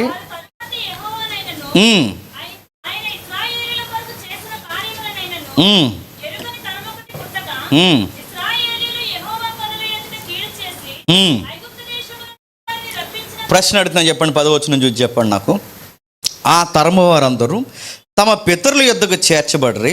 నెక్స్ట్ వచనం, ఆ పదం చదవండి. వారు తర్వాత యెహోవానైనను ఆయన ఇశ్రాయేలుకు చేసిన కార్యములైనను ఎరుగని ఒక తరము పుట్టగా. ప్రశ్న, ఇశ్రాయేలు దేవుణ్ణి ఎరుగని తరం ఎందుకు పుట్టిందండి? మిమ్మల్ని అడుగుతాను, చెప్పండి. దేవుణ్ణి ఎరగని తరం ఎందుకు పుట్టింది? వాళ్ళు ఎరుగని తరం పుట్టడం ఏంటి? అంటే దేవుడంటే తెలియని పిల్లలు దేవుని పిల్లలకు పుట్టడం ఏంటి? ఏదో జరిగింది. ఏం జరిగిందంటే కొంచెం చూద్దాం. ఐగుప్తి అనే దేశం నుంచి కొత్త దేశానికి వచ్చారు వీళ్ళు. కొత్త దేశానికి వచ్చినప్పుడు పరిస్థితులు ఎలా ఉంటాయండి? కొత్తగా ఉన్నాయి. కొత్త పరిస్థితులు, కొత్త దేశము, చుట్టుపక్కల ప్రజలు క్రొత్తగా ఉన్నారు, ఎన్నో విషయాలు ఉన్నాయి. ఈ క్రొత్త దేశంలో వీళ్ళు ఏమవుతున్నారంటే తలమునకలు అవుతున్నారు. ఎవరు? ఇశ్రాయేలు. ఇలా తలమునకలు అవుతున్నప్పుడు ఈ లైఫ్ని సెట్ చేసుకునే ఈ బిజీ లైఫ్లో వీళ్ళు ఏం చెప్పడం మానేశారంటే, చెప్పండి, యెహోవాను గురించి తమ పిల్లలకి చెప్పడం మానేశారు. మనం కూడా ఏం చేస్తున్నాం చెప్పండి? బిజీ అయిపోయాం. ఎక్కడ బిజీ అయిపోయాం చెప్పండి? ఈ లైఫ్లో చాలా బిజీ అయిపోయాం. ఉద్యోగాల్లో బిజీ అయిపోయాం, సంపాదనలో బిజీ అయిపోయాం, వండుకుని తినడంలో బిజీ అయిపోయాం, బట్టలు వేసుకోవడంలో బిజీ అయిపోయాం, కార్యక్రమాలు పెళ్ళిళ్ళకి వెళ్ళడంలో బిజీ అయిపోయాం. బిజీ అయిపోయి ఒక గంట టైం కూడా దేవుని కోసం పిల్లలకు చెప్పాలన్న టైం కేటాయించలేనంత బిజీ అయిపోయాం. అంటే నెక్స్ట్ తరాన్ని మనం ఎలా తయారు చేస్తాం చెప్పనా? బైబిల్ ఉంటుంది, కానీ బైబిల్ దేవుని ఎరుగని తరాలు పుడతాయి. సండే స్కూల్కి పంపుతున్నామండి అన్నారట. సండే స్కూల్ ఎన్ని గంటలు కూర్చోబెడుతున్నారండి? లింగలింగమని ఒక గంట కూర్చోబెడతారు. ఆ గంట వాడు ఏం నేర్చుకుంటాడండి? ఇంటి దగ్గర టీవీ, ఫ్రెండ్స్, ఈదులో ఫ్రెండ్స్, స్కూల్లో ఫ్రెండ్స్, చుట్టుపక్కల ఎన్నెన్నో మాటలు వింటారు. మనం వాళ్ళ ముందే రాజకీయ వార్తలు వింటాం. రాజకీయ వార్తలు అంత భాష అంత బాగుంటుందా? చక్కగా వాళ్ళ ముందు వింటాం. అప్పుడప్పుడు చెత్త వార్తలు వింటాం. ఇరుగింటి ఎల్లమ్మ, పొరుగింటి పొల్లమ్మ, వీళ్ళందరూ వచ్చి చిన్నపిల్లలు ఉన్నప్పుడే చెత్త అంతా మాట్లాడుతుంటారు. అవన్నీ వింటారు. ఏవో లౌకికమైన మాటలు, లౌకికమైన స్నేహాలు, లౌకికమైన విషయాలు, టీవీలు, friends, mobile circle, Jio speed, ఒక్కటా రెండా, ఇంత ప్రభావం వాడి మీద ఉన్నప్పుడు లోకం రకరకాలుగా ఎన్నో విషయాలు, ఆడికి బయటికి వెళితే ఏ బట్టలు వేసుకోవాలి, ఇంట్లో ఉంటే ఏ బట్టలు వేసుకోవాలి, ఇలాంటివన్నీ చూస్తున్నాం. అవి ఇవి సిరీస్, రీల్స్, రకరకాలు చూస్తున్నాం. ఇంత చూసిన ఈ సర్కిల్లో ఒక్కటైనా వాడికి దేవుడి గురించి చెప్పేది ఒకటి ఉందా? టీవీ చెబుతుందా? వేసుకునే బట్టలు చెబుతున్నాయా? ఫ్రెండ్స్ చెప్తారా? ఏది చెప్పరో. గంట సండే స్కూల్ టీచర్ చెప్తుంది, సరిపోద్దా?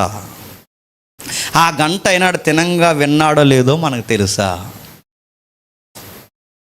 మరి వీడికి ఎవరు చెప్పాలి చెప్పండి? పేరెంట్స్ చెప్పాలి. పేరెంట్స్ చెబుతున్నారా? బిజీ అయిపోయారు, చెప్పరా? చాలా బిజీ వాళ్ళు. ఒకప్పుడు ఫేస్బుక్లో మీరు ఇమేజ్ చూసారు లేదు, ఒకప్పుడు మార్కులు తక్కువ వచ్చిన కానీ మార్కుల సీట్ చూసి ఫాదర్ అంటే తండ్రి కొడుకుని ఏం చేశాడంటే బెత్తం తీసుకుని పిరుదులు వాసిపోయి కొట్టాడు. ఎందుకు మార్కులు తక్కువ వచ్చారని. బయట ఆపోజిట్. ఇప్పుడు ఏంటో తెలుసా? మార్కులు తక్కువ వస్తే కుర్రగొండ తీసుకెళ్ళి టీచర్ ముందు నిలబెట్టి టీచర్తో గొడవాడుతున్నాడు. ఎవరు చెప్పండి? తండ్రి. కుర్రోడు ఏం చేస్తున్నాడు తెలిసి ఇమేజ్లో? టీచర్ రేపు చెప్తున్నాడు, నిన్నే అంటున్నాడు మా నాన్న, నన్ను ఏమంటాను. ఏమైంది చెప్పండి? ట్రెండ్ మారింది. లోకం ఏమి నేర్పిస్తుంది తెలుసా? పిల్లల్ని ఏమనకూడదని ఒక సున్నితమైన ముసుగేసింది. బైబిల్ ఏమని తెలుసా? బెత్తమ్మ వాడకపోతే పిల్లలు చెడిపోతారు. లోకం ఏమని తెలుసా? పిల్లల్ని ఏమనకండి అన్నారు. ఏమనకంటే మరి ఎవరిని అనాలి? గురువులను అనండి అంటున్నారు. నడుతున్నాను, గురువులను అంటాంలే, అనాల్సిన టైంలో అంటాం. పిల్లల్ని ఏమనకూడదా? అమెరికా, నీ మాట అంటున్నాను కావాలని, అమెరికా ఈ రోజుకి దరిద్రం అయిపోవడానికి కారణం ఏంటి తెలుసా? దరిద్ర చట్టాలు ఉన్నాయి అక్కడ. దరిద్ర చట్టాలు ఏంటి చెప్పండి? అక్కడ పిల్లల్ని ఏమనకూడదు, తల్లిదండ్రులు ఏమనకూడదు. ఏమనంటే వీడు ఫోన్ చేస్తాడు పోలీసులకి, మా నాన్న కొట్టాడండి స్కూల్కి వెళ్ళలేదని, రండి అనగానే జిబులేసి తీసుకుపోతారు వాళ్ళ నాన్నని. ఈ చట్టాలన్నీ ఉన్నాయి. అంటే పిల్లల్ని ఏమనకూడదన్న ఈ జనరేషన్ నేర్పించారు కనుక అమెరికా ఎలా తయారైంది చెప్పండి? నాసిరకం జీవితం అయిపోయింది. ఇప్పుడు ఈ కల్చర్ మనకు కూడా వచ్చింది. ఏమనకూడదు. ఎందుకనరు? బెత్తము వాడకపోతే కుమారుడు చనిపోవడం ఉందండి. నిజానికి బెత్తం వాడితే చనిపోవాలి, బెత్తం వాడితే చనిపోవాలి. కానీ బైబిల్ ఏమంటుందో తెలుసా? బెత్తం వాడకపోతే చచ్చిపోతాడు. బెత్తం వాడకపోతే ఎలా చనిపోతారు? ఎలా చనిపోవడం ఏంటి? విచ్చలవిడితనం పెరిగిపోద్ది, భయం ఉండదు, భక్తి ఉండదు, ఒక బాధ్యత ఉండదు. వీడు ఎక్కడికి పోయినా నన్ను ఎవరో ఏమనరులే అని ఈ చెత్తంతా నేర్చుకుంటే వాడి విచ్చలవిడితనం, వాడి రేస్ బైకింగ్ కానీ, వాడి యాటిట్యూడ్ కానీ, వాడి అనతి కాలంలోనే వాడి ప్రమాదాలన్నీ ప్రాణాల మీద తెచ్చుకుంటాడు. నేను మళ్ళీ అడుగుతున్నాను, వీళ్ళు ఇలా పాడైపోవడానికి కారణం వీళ్ళ పేరెంట్స్ వాళ్ళకి చెప్పలేదు. ఎందుకంటే కొత్త దేశంలో బిజీ అయిపోయారు. కొత్త దేశం, కొత్త పరిస్థితులు, కొత్త ప్రజలు, కొత్త మాటలు, కొత్త వంటకాలు, కొత్త తిళ్ళు, అన్నీ కొత్త తిల్లు. కానీ ఉల్లిపాయ కూర తినేవారు అక్కడ ఐగుప్తిలో ఉన్నప్పుడు. కొత్త తిళ్ళు, ఇవన్నీ వండుకోవడంలో బిజీ అయిపోయారు. అసలు విషయాన్ని గాలికి వదిలేశారు. ఏ గాలికి? పూర్తిగా గాలికి వదిలే బయలువైపుకి తిరిగిపోయి అంత పనులు చేసి యెహోవా నెరగనంత ప్రజలను తీసుకొచ్చారు. వాళ్ళు ఉన్నంతకాలం నడిచి వెళ్ళిపోయారు. వాళ్ళు వెళ్ళిపోయారు, ఏం చెప్పలేదు. దేశాన్ని చక్కబెట్టుకొని నీ సరిదిదిరా, నా సరిదిదిరా, ఆ గోత్రికులు మీరు అందరూ ఆ పక్కన ఉండరా, ఈ గోత్రికులు అందరూ మీరు ఈ పక్కన ఉండరా, మా భూభాగాలు ఇవ్వరా, నీ భూభాగాలు, ఇవి చెప్పుకోవడమే సరిపోయింది తప్ప యెహోవాను గూర్చి చెప్పలేదు. పూర్తిగా పాడైపోయారు. దేవుని గురించి చెప్పని ఏ పిల్లలైనా, ఏ కుటుంబమైనా తర్వాత తరం ఎలా తయారవుతుందో తెలుసా? గ్రంథాలు కళ్ళ ఎదుటుంటాయి కానీ ఆ గ్రంథంలో ఉన్న దేవుడు ఎవరికి తెలియదు. ఇశ్రాయేలుకి తర్వాత తరానికి తెలియలేదు. ఇప్పుడు ఒక మాట గమనించండి, మన పిల్లలు పెద్దలతో మాట్లాడుతుంటారు, ఆ మాట్లాడేది కూడా వాక్యానుసారంగా ఉందా లేదని కనిపెట్టుకోవాల్సింది ఎవరండి? మనము. వాడు టీవీ చూస్తున్నాడు, ఆ టీవీ చూసేది, ఆడు చూసే సిరీస్ అవి వాక్యానుసారమా, వాక్యానికి వ్యతిరేకంగా ఉన్నాయా అని కనిపెట్టుకోవాల్సింది ఎవరండి?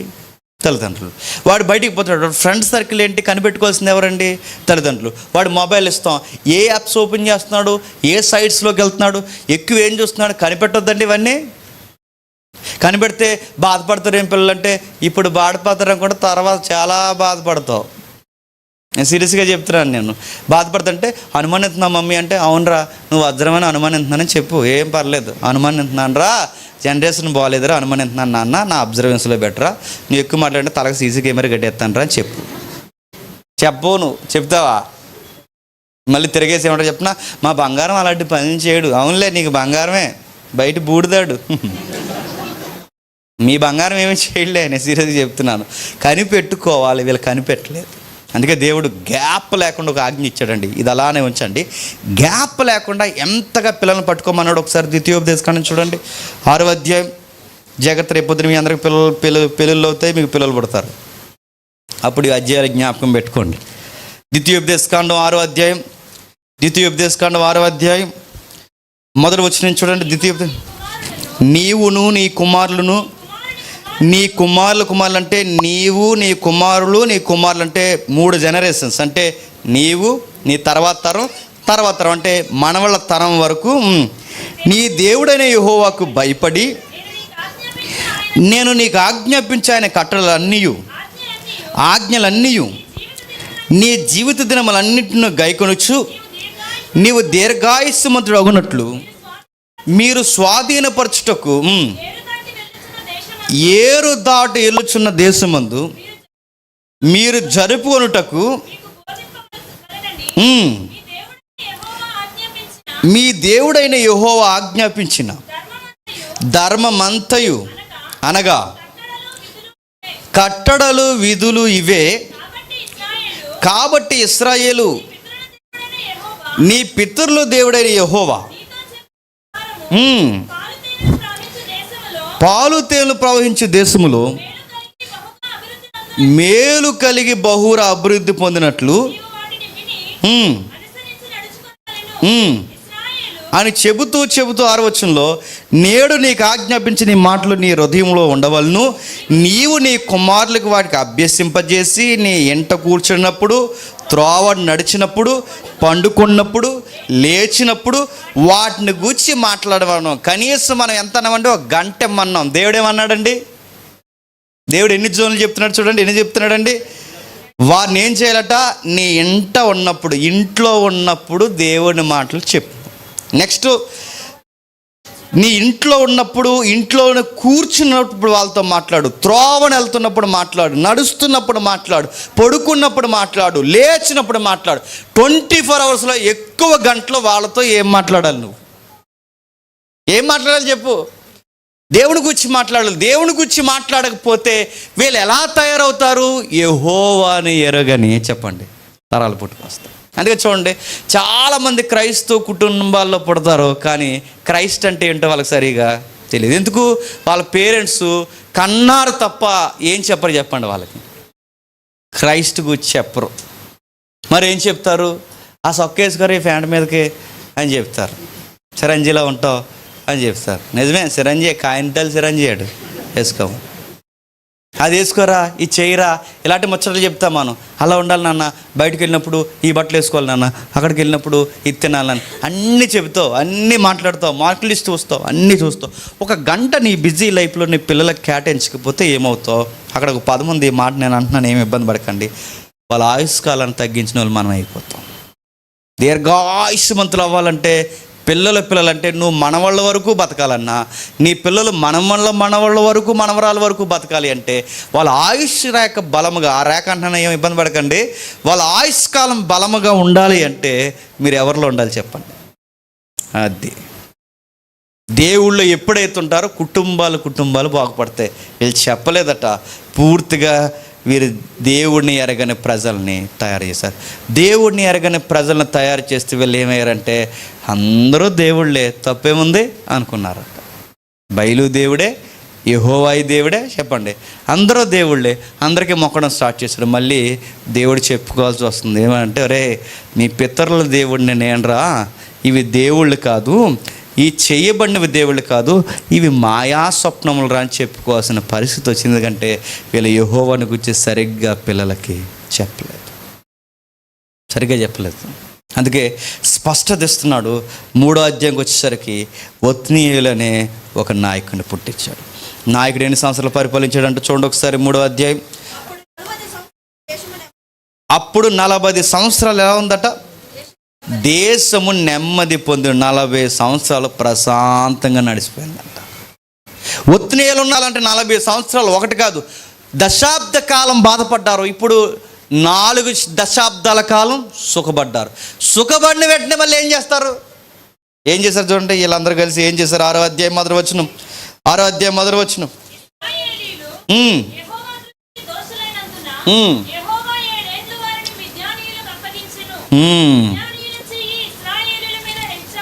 ఇశ్రాయేలు మీద హెచ్చాయను గనుక వారు మిద్యానీయుల ఎదుట నిలవలేకపోయేరి. ఇందాక ఏమయ్యారండి? 7 సంవత్సరాలు శుభ్రంగా, సుమారు 7 సంవత్సరాలు 8 సంవత్సరాలు మట్టి కలిసిపోయారు. ఇప్పుడు మళ్ళీ ఒత్నీయేలును రక్షించి, అరే ఇదిరా యెహోవా అంటే ఇదిరా, ఇలా ఉండాలిరా అని ఆ నాయకుడు నిలబెట్టి, ఆ నాయకుడికి పరిశుద్ధాత్మనిచ్చి, ఆ పరిశుద్ధాత్మని వాళ్ళు గైడ్ చేస్తే, నాయకుడు చనిపోయిన వెంటనే మరొక నాయకుడు తయారవ్వలేదో మరి ఏంటో తెలియదు, కానీ నాయకుడు లేని వెంటనే మళ్ళీ ఏమైపోయారండి? మళ్ళీ యెహోవా దృష్టికి చెడు నడదు. మళ్ళీ దేవుడు ఏం చేశాడు? 33వ వచనం చూడండి, 6వ అధ్యాయం 33వ వచనం. జాతిగా నేర్చుకుని త్వరగా ముగించేద్దాం. 33వ వచనం. మిద్యానీయులందరూ, అమాలేకీలందరూ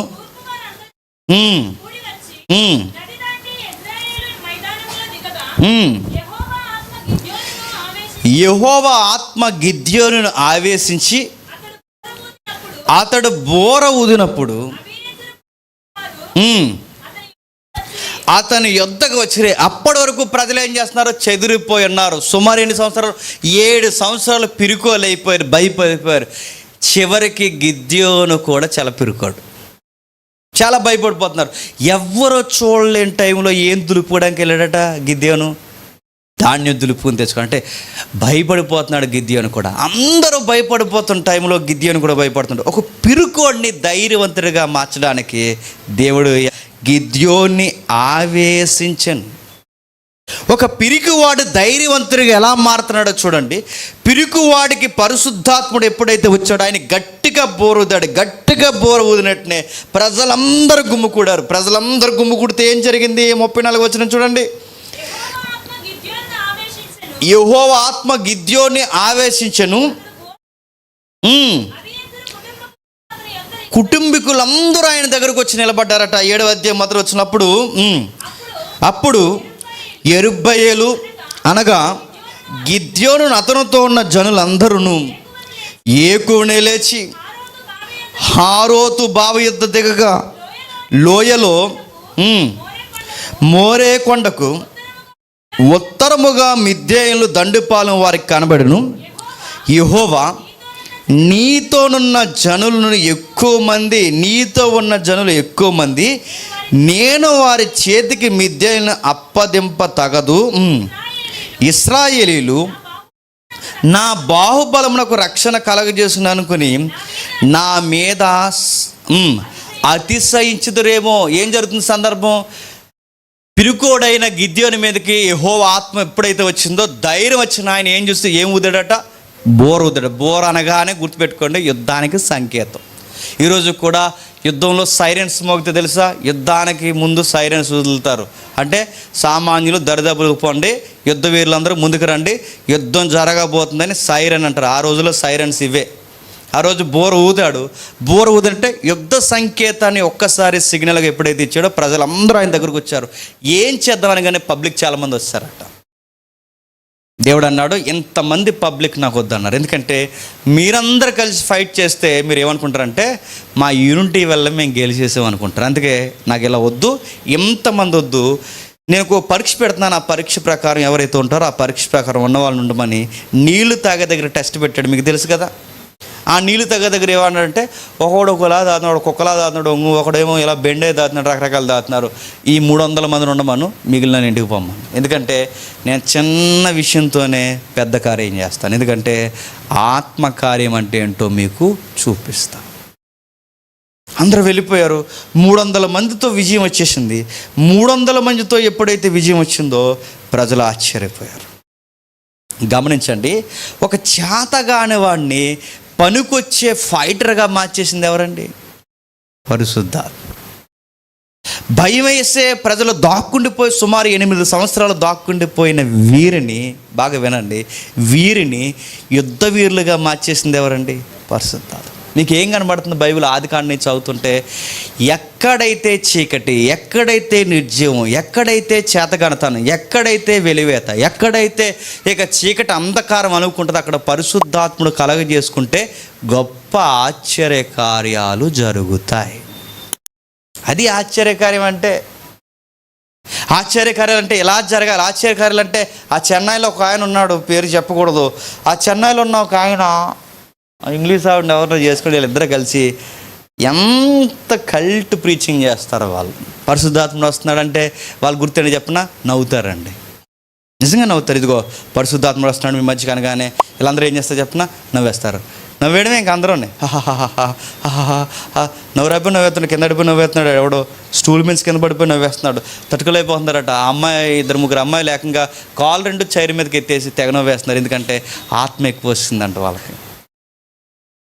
పరిశుద్ధాత్మక కార్యాలు అంటే పిచ్చి నవ్వులు కాదు, నేను మళ్ళీ చెప్తున్నాను. పరిశుద్ధాత్మక కార్యాలు అంటే పిచ్చి పిచ్చిగా కింద దొలడం కాదు. పరిశుద్ధాత్మక కార్యాలు అంటే ఇది కాదు. పరిశుద్ధాత్మక కార్యాలు అంటే పిరికి వారిని కూడా ధైర్యవంతులుగా మారుస్తాడు. చేతగాని గిద్యోన్ని సవాలు విసిరే నాయకుడిగా మార్చాడు. ఇది పరిశుద్ధాత్మక కార్యం అంటే.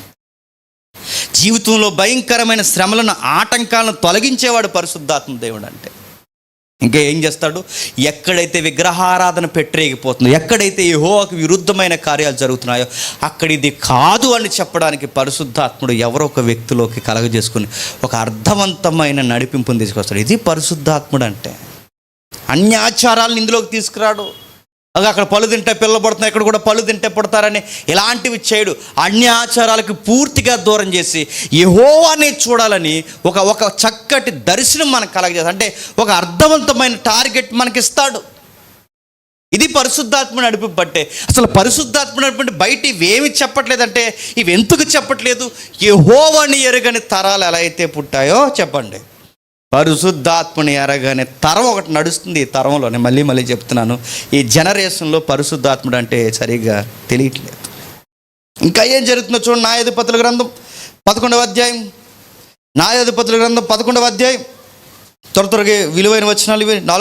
న్యాయాధిపతుల గ్రంథం 11వ అధ్యాయం మొదటి 2 వచనాలు చూడండి. గిలాదు వాడైన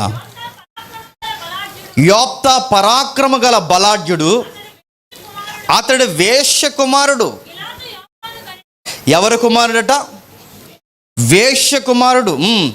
గిలాదు భార్య అతని కుమారుని కనగా, వారిలో పెద్దవారై యోప్తాతో, నీవు అన్య స్త్రీకి పుట్టిన వాడివి గనక మన తండ్రి ఇంట నీకు స్వాస్యము లేదండ్రి. యోప్తా తన సహోదరుల యొద్ద నుండి పారిపోయి టోబు దేశము నివసింపగా, అల్లరి జనము యోప్తా యొద్దకు వచ్చి అతనితో కూడా సంచరించుచుండెను. ఏం జరుగుతుందట? సొంత ప్రజలే యోప్తాని ఏమన్నారట? వద్దయా, నువ్వు మాకు నాయకుడివి. నువ్వు ఎవరు కొడుకువి? వేశ్య కొడుకు, ఉంచుకున్న దానికి పుట్టినోడు, లేదా వేశ్యవృత్తి చేస్తున్నాడు, లేదా ఒక దేవదాసి వ్యవస్థలో బతుకుతున్న ఒక తల్లికి పుట్టినోడు. నువ్వు మాకు నాయకుడు వేటరా అని అడిగారు. నువ్వు మాకు నాయకుడు వేటి, నువ్వు మాకు పరిపాలకుడు వేటరా, అసలు మీ ఫ్యామిలీ ఏమైనా మంచిదిరా అని అడిగారు. మీ అమ్మగారు మంచోళ్ళ? అసలు నీలో పాలు, అసలు వేశ్య కొడుక్కి ఈ దేశంలో పాలు ఎక్కడ ఉంది పో అన్నారట.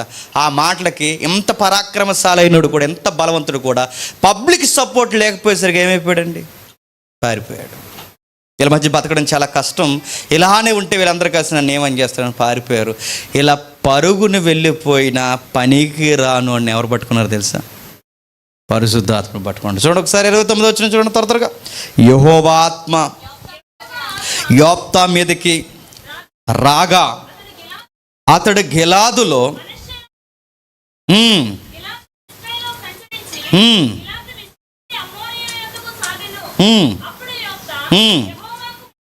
యెహోవాకు మొక్కుకొనెను. జరిగిన సందర్భం మనకు తెలుసు. యోప్తా మీదకి ఎవరు వచ్చారట? పరిశుద్ధాత్ముడు. మళ్ళీ నేను చెప్తున్నాను, పరిశుద్ధాత్ముడు ఎవరిని ఎంచుకుంటున్నాడు చెప్పండి? అర్హత లేనోడిని ఎంచుకుంటున్నాడు, గుర్తుపెట్టుకోండి. ఎవరట? ఒక వేశ్య కొడుకు. మరొక విషయం చెప్పాలి, కనీసం ఈ టెండర్ని ఒప్పేస్తున్నాం, కనీసం సబ్జెక్ట్ లేని వాళ్ళని కూడా, నేను అలాంటి సబ్జెక్ట్ అంటే మీరు బయట స్టడీ కోసం కాదు, అరే ఈడా అన్నవాడిని కూడా ఉపయోగించుకుంటాడు. చేపలు పట్టే పేతురే పండితుడయ్యాడు. పామరులైన వేళ ఎంత జ్ఞానం బోధిస్తుంది? పామరులైన వాళ్ళే బోధిస్తున్నారు. ఏమైంది? పెంతుకొస్తుంది నాన్న వాళ్ళకి పరిశుద్ధాత్ముడు వచ్చాడు. మాటలు అర్థమవుతున్నాయా? అంటే మనం ఎక్స్పెక్ట్ చేయలేని వ్యక్తులను కూడా ఆశ్చర్యకరంగా తన కార్యాలు జరిగించే వ్యక్తిని ఉన్నతమైన స్థాయిలో నిలబెట్టే వ్యక్తి ఎవరు చెప్పండి? పరిశుద్ధాత్మ. ఒక వేశ్య కొడుకుని నాయకుడిని చేశాడు, ఒక పిరుకు గిద్యోన్ని నాయకుడిని చేశాడు, ఒక ఒత్నియేల్ని ఇశ్రాయేలుకి దారి చూపించే న్యాయాధిపతిని చేసేసాడు. అంటే ఇవన్నీ చదువుతుంటే మనకేమనిపిస్తుందండి? పరిశుద్ధాత్ముడు ఎక్కడుంటే అక్కడ పనికి రాని వారు పనికొచ్చేవారిగా మారుతారు. పిరుకోళ్ళు ధైర్యవంతులు అవుతారు, పనికి రానోళ్ళు పనికొచ్చే పాత్రలు అవుతారు. అసలు ఏ విధంగా అరే వీడికి బొత్తిగా తెలివితేటలు లేవు, ఎలా బతుకుతాడ్రా అన్నవాడు కూడా మనకు తెలివితేటలు నేర్పించేంత తెలివైనడు అవుతాడు. గుర్తుపెట్టుకో. నిజంగానే వీడు పరమ ముద్దు అంటారు చూసారు స్కూల్లో, వాడు దేవుళ్ళలోకి వస్తే అందరికీ ముద్దు వచ్చేంత కుమారుడు అవుతాడు. గుర్తుపెట్టుకో. పరిశుద్ధాత్ముడి కార్యాలు అంటే ఎలా ఉంటాయంటే మనుషుల్ని ఆశ్చర్యకరమైన వ్యక్తుల్లో తయారు చేస్తారు తప్ప అని నవ్వేలా తయారు చేయడు. నవ్వుతున్నారు కదా స్టూల్లో కూర్చొని, నవ్వుతున్నారు, కింద పడుతున్నారు, అది కాదు పరిశుద్ధాత్ముడు అంటే వాళ్ళని చూస్తుంటే ఇంటెలిజెన్స్లా కనబడతారు. గుర్తుపెట్టు. అంత బాగా వాడబడతారు వాళ్ళు, అంత బాగా సొసైటీకి ఒక దిక్చూసి అయిపోతారు. న్యాయాధిపతులు అలా చదువుకుని వస్తే 11వ అధ్యాయంలో మరొక ఆయన కనబడతారు. త్వరగా ముగించేసుకుందాం. 13వ అధ్యాయం చూడండి, మొదటి వచనం.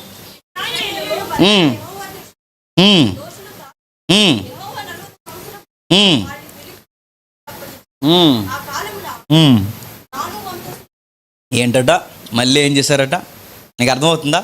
న్యాయాధిపతుల్లో పదే పదే కనబడేది ఏంటండి? ఇశ్రాయేలు యెహోవా దృష్టికి చెడుతాను. ఏదో ఒక బాధ వస్తుంది, బాగా వినండి, ఏదో ఒక బాధ వస్తుంది, దేవుని దగ్గరికి వస్తారు. దేవుడి దగ్గరికి వస్తే ఒక విడుదల కొరకు ఒక నాయకుడికి పరిశుద్ధాత్మనిచ్చి వాళ్ళకి నాయకత్వాన్ని ఇస్తాడు. 40 సంవత్సరాలు బాగుంటారు, 10 సంవత్సరాలు బాగానే ఉంటారు. తర్వాత మళ్ళీ ఏమవుతారు?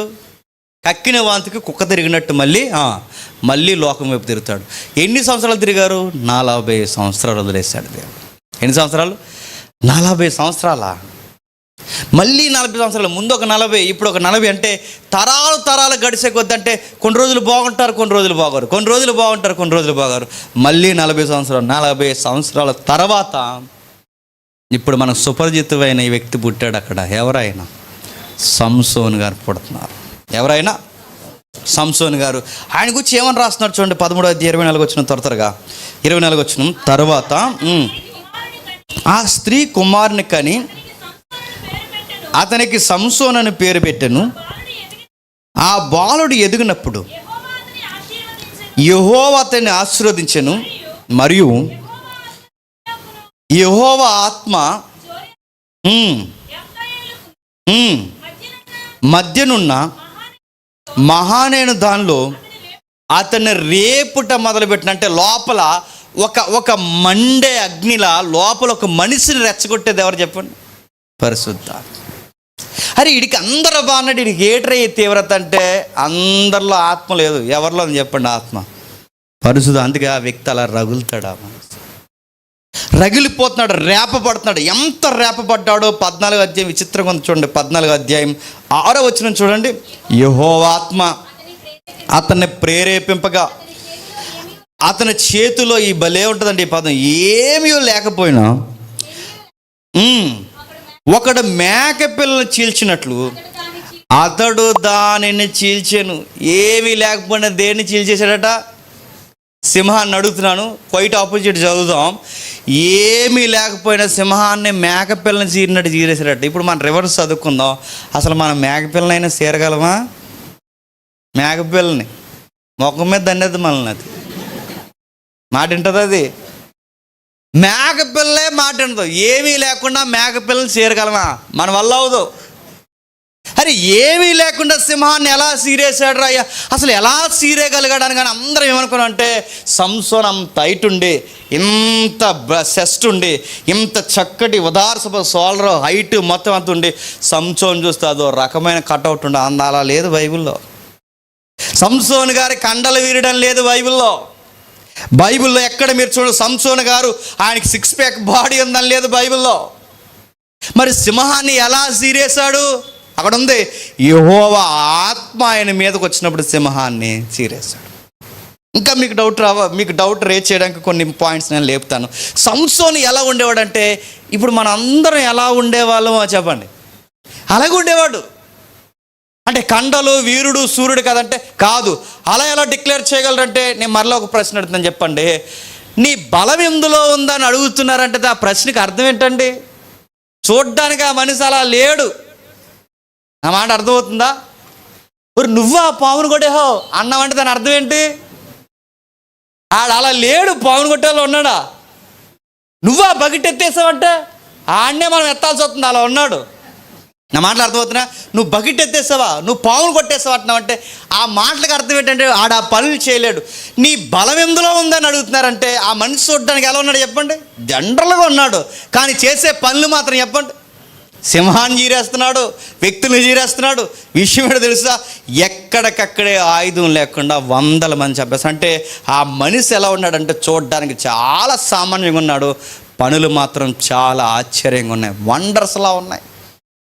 అంటే ఏముంది నీ దగ్గర బలం? అందుకే దెలీలా కూడా స్పష్టంగా అడుగుతుంది, నీ బలం ఎందులో ఉందంటే దెలీలా కూడా అర్థం. ఎవరైనప్పుడు బాగా కండలు తిరిగిన వాడు, ఎత్తు బాగా పొడవు ఉన్నవాడు, కండలు తిరిగినవాడు, ఉదార స్వభావం ఉన్నవాడు, చూడ్డానికి శారీర దారుఢ్యం ఉన్నవాడు వచ్చి ఏదైనా పని చేశాడంటే ఆడు చేయగలడండి. మనిషి అలా ఉంటాడండి చూడ్డానికి అంటాం. నా మాటలు అర్థమవుతున్నాయి? ఆడు చూడ్డానికి, ఆడు కొట్టకపోతే ఎవడు కొడతాడండి? ఆడ బకెట్ ఎత్తేయగలడు. ఆడ చూడండి ఎలా ఉన్నాడు, ఎద్దులే కదా, ఎత్తేస్తాడు అంటాము. అలా మనిషిని చూసి అనగాను, కానీ మనిషిని చూసాడు ఆ పని చేయగలడు అనగాను. ఇప్పుడు సింహాన్ని చంపేశాడు అనగానే ఇలాంటి కార్యాలు చేస్తున్నానంటే నీకు ఇంత పనులు ఎలా చేస్తున్నావు, నీకు బలం ఎందులో ఉందన్నగా అని అడుగుతున్నారంటే సంసోను పేలగా ఉన్నాడండి. చూడ్డానికి పేలగంటే అందరిలాగే ఉన్నాడు. మనం అనుకున్నట్టు పెహలవాన్లా లేడు, ఆయన సామాన్యంగా ఉన్నాడు. అందుకే ఆయన చేసే కార్యాలు రికార్డ్ చేశాడు. ఎలా చేయగలుగుతున్నారు తెలియలు కూడా అడిగింది. ఎందులో ఉంది నీ బలం అని అడిగింది. అప్పుడు ఆయన అన్నాడు, ఒక సీక్రెట్ ఉంది నా దగ్గర. ఆ సీక్రెట్ ఏంటో తెలుసా, మేము చిన్నప్పటి నుంచి నాజీర్ చేసుకున్నాం అన్నాడు. నాజీర్ అంటే కమిట్మెంట్ అవుతాం దేవునితో, మేము కమిట్ అవుతాం. మేము కమిట్ అవ్వడానికి బహిరంగ గుర్తు ఏంటంటే తల.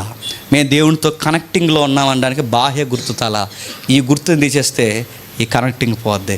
ఈ కనెక్టింగ్ పోతే నాలో బలము పోతుంది. అందుకే బాహ్య గుర్తు చెప్పాడు. తనకు అర్థమయ్యేలా నా తలలో బలం ఉందన్నాడు. తల కట్ చేస్తారు. తల కట్ చేస్తే బలం పోయింది. మీరు గుర్తుపట్టండి, బలము షోల్డర్లో ఉంటుందా తలలో ఉంటుందా చెప్పండి. మామూలు జనరల్గా బాడీ బిల్డర్ అయితే గుండు గీసేసుకుంటే బలం పోద్దండి. బాడీ బిల్డర్కి, వెయిట్ లిఫ్టర్కి గుండు గీసుకున్నాడంటే బలం పోయిందంటే ఉందా? లాజిక్ కాదు అది. తల కట్ చేస్తే బలం పోయిందన్నాడంటే సంసోన్ గారికి ఎందులో లేదు చెప్పండి? బలం షోల్డర్లో లేదు. కాబట్టి ఆయన బలం ఎందులో ఉందంటే పరిశుద్ధాత్మ. అంటే పరిశుద్ధాత్ముడు బలమైన కార్యాలు చేస్తాడు. ఏం చేశాడు? 14వ అధ్యాయం చూడండి. 14వ అధ్యాయం త్వరగా 14వ అధ్యాయం 19 వచనం. యెహోవా ఆత్మ అతని మీదకి మరలా రాగా వారిలో 30 మందిని చంపి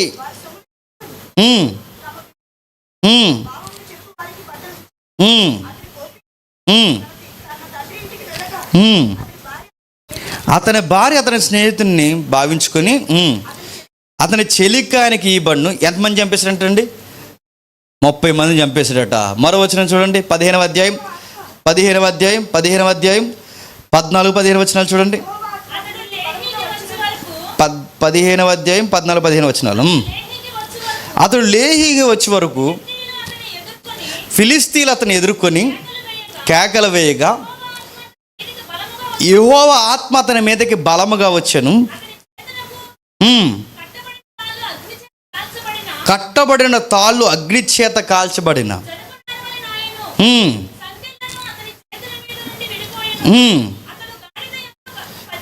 గాడిద యొక్క పచ్చి దవడ ఎముకను కనుగొని చెయ్యి చాచి పట్టుకొని దాని చేత 1000 మంది మనుషులను చంపెను. గాడిద దవడ ఎముకతో ఒక కుప్పను 2 కుప్పలను చంపి ఉన్నాను. గాడిద దవడ ఎముకతో 1000 మంది నరులను చంపి ఉన్నాను అని అనెను. ఆమెన్. గుర్తుపెట్టుకోండి. మనకు కనబడుతున్న విషయం చూడండి. 30 మందిని చంపేశాడు. చెప్పండి, సింహాన్ని చంపేశాడు. ఇప్పుడు ఫిగర్ ఎంతండి?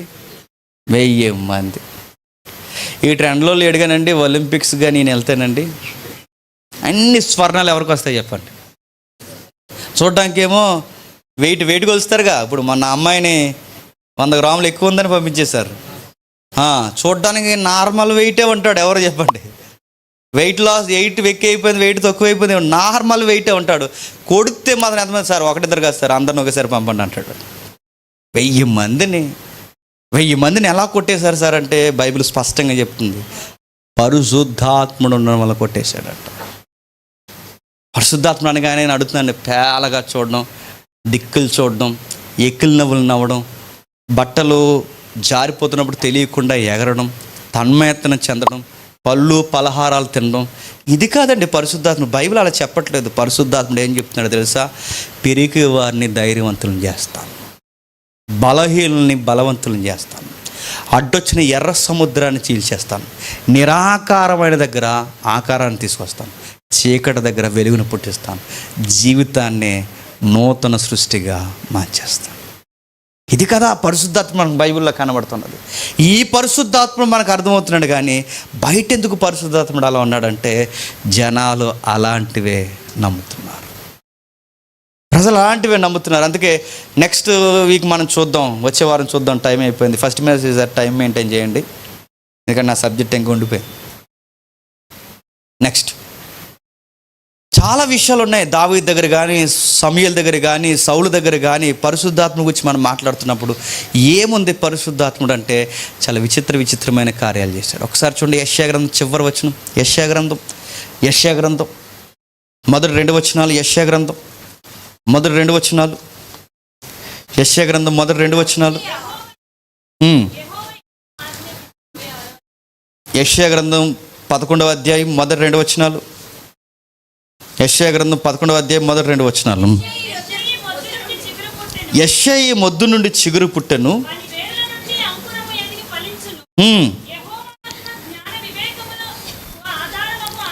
యెహోవా ఆత్మ జ్ఞాన వివేకములకు ఆధారమగు ఆత్మ, ఆలోచన బలములకు ఆధారమగు ఆత్మ, తెలివిని యెహోవా యెడల భయభక్తులు పుట్టించు ఆత్మ అతని మీద నిలిచును. టెక్స్ట్లో ఇక్కడ ఎవరంటే అతను అంటే ప్రభు అయిన యేసుక్రీస్తు వారు.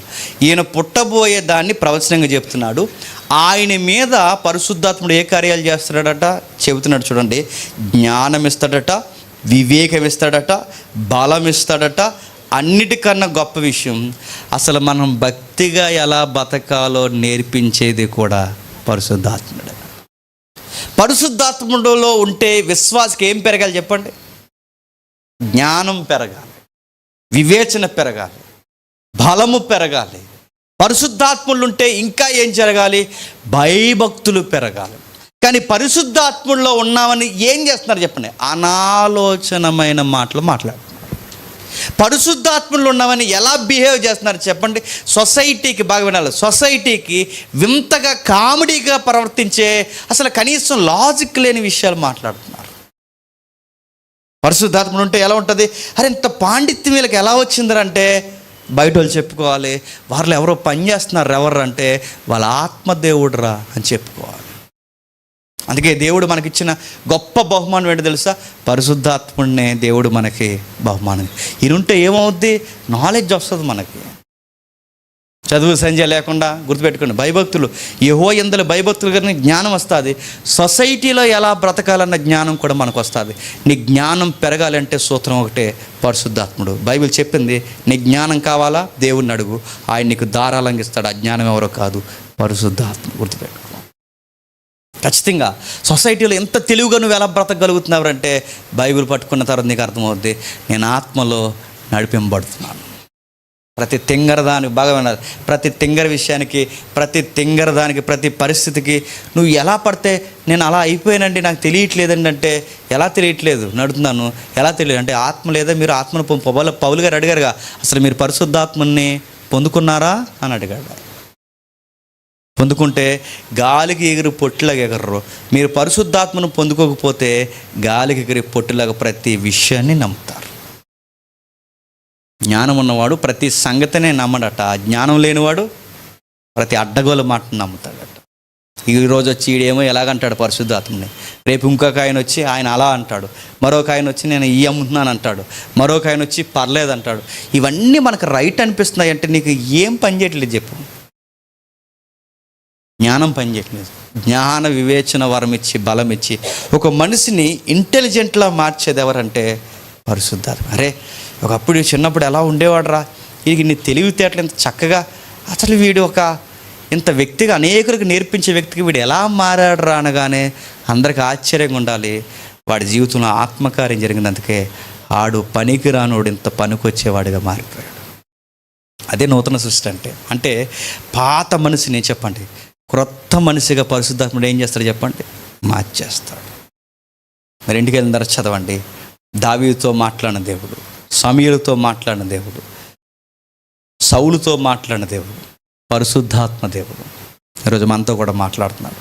ఆయన దగ్గరకు వస్తే పనికొచ్చే పాత్రగా మనల్ని మార్చేస్తాడు. గొలియాతుని దావీదు కొట్టాడని మనం అనుకుంటాం, కానీ దావీదు వెనకున్నది ఎవరో తెలుసా? పరిశుద్ధాత్ముడు. సంసోను 1000 మందిని కొట్టాడు అనుకుంటాం, కానీ వెనకున్నది ఎవరు తెలుసా? పరిశుద్ధాత్ముడు. అపోస్తలుల గారిని చదువుతున్నప్పుడు ఇంత బలమైన కార్యాలు అపోస్తలు ఎలా చేయగలుగుతున్నారంటే వాళ్ళు వెనకున్నది ఎవరు చెప్పండి? పరిశుద్ధాత్మ. ఒక సంఘం బలమైన వాక్యం, బలమైన కార్యాలు చేయగలుగుతుందంటే వెనక ఎవరు ఉండాలి చెప్పండి? పరిశుద్ధాత్మ. ఎక్కడ పరిశుద్ధాత్ముడు ఉండడో ఆత్మ లేని దగ్గర ప్రజలు మళ్ళీ ఎటేపు తిరుగుతారు చెప్పండి? లోక సాంప్రదాయాలు, లోక దేవుళ్ళ వైపు తిరుగుతారు. అలా పోకూడదంటే మళ్ళీ మళ్ళీ చెప్తున్నాను, మనం అందరం మోకాళ్ళు వేసినప్పుడు, దేవా నీ పరిశుద్ధాత్మను మాకు అనుగ్రహించు, నీ జ్ఞాన వివేచనలకు ఆధారముగా ఆత్మను మాకు అనుగ్రహించు, మా మీద నింపు, మాకు తెలివితేటలు అనుగ్రహించే ఆత్మను మాకు దయచేయి. ఎలీసా అదేగా అడిగాడు. ఏలియాని నడిపించిన ఆత్మను నాకు 2 పాలు అని అడిగాడు. మీరు కూడా అడగండి. చదువులు బాగుంటాయి, మీ లైఫ్ స్టైల్ బాగుంటుంది, మీరు ఎక్కడున్నా చెడు విషయాలకు పోకుండా మీరు సరిగ్గా గైడ్ చేసే ఒక ఆత్మ గద్దింపు లోపల ఉంటుంది. మనతో వాదిస్తుంటాడు, రైట్ లాజిక్ ఏంటో మనకు చెప్తాడు, జ్ఞానం ఏంటో మనం నేర్పిస్తాడు. సొసైటీలో నిన్ను చూస్తే ఆడికి లా ఉండాలిరా అని ఒక రోల్ మోడల్గా నిన్ను మార్చేస్తాడు. ఇది పరిశుద్ధాత్ముడు అంటే. 5 వారాలు అయినాయి, ఇంకెన్ని వారాలు ఉన్నాయి? ఇంకో ఏడాది ఉంటుంది. రండి, నేర్చుకోండి, ఓపికగా వినండి. ముందుకు వెళ్ళే కొలది చాలా విషయాలు మనకు క్లియర్ అవుతాయి. మొదటి వర్తమానం చెప్తున్న వాళ్ళు, నా టైం దొంగిలించకండి, మీరు కొంచెం టైం మెయింటైన్ చేయండి. మీ ఆరాధన లేకపోయినా పర్లేదు, కానీ ఆ టైం మాత్రం ప్రార్థన చేసుకోవాలి.